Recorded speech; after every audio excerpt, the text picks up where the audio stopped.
Alright guys, good morning, Mr. G here, and we're here to talk about generators today. We're going to talk about hit points and how big they blow up and how much durability they've got. I'm going to start with the light gen. Your baby gen, your starter gen gives you 1 energy.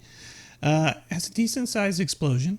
We got the hazardous gen, very squishy. This thing's going to pop like nobody's business in a hurry. You can see the explosion radius right there.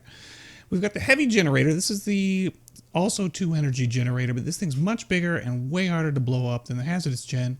And we've got the gas gen, super squishy and going to do a very big kaboom.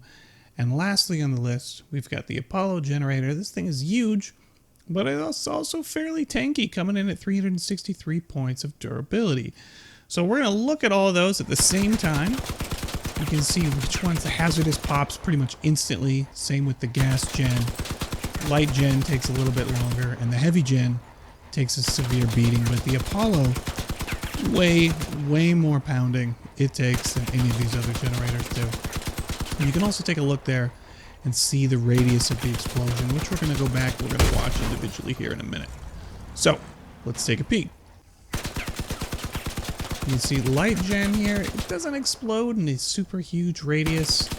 It's going to pop fairly quickly, but it's going to blow within about one meter.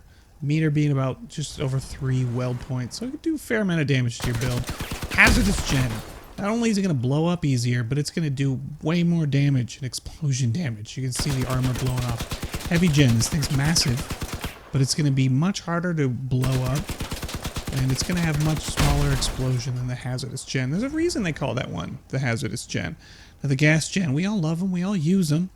But you need to be armoring these things up with bumpers, something heavy duty, because they just pop just so instantly. Do not put it next to your fuel tank or ammo. Now the Apollo, this thing takes a severe beating.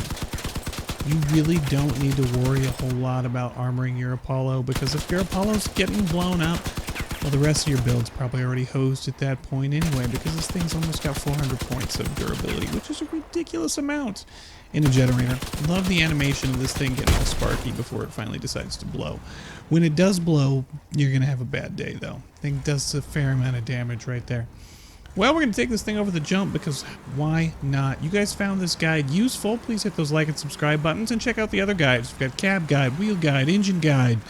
All kinds of guides on here on the channel. Got a whole playlist of those things on the channel. So if you're new, hit those like and subscribe buttons. Stick around. Come by the Discord. Hang out with all the other Crossout nerds. You really want to support the channel, hit up the Patreon, because I'll take all the help I could get. That's it for this one, folks. I'm going to catch y'all on the next one. Mr. G out.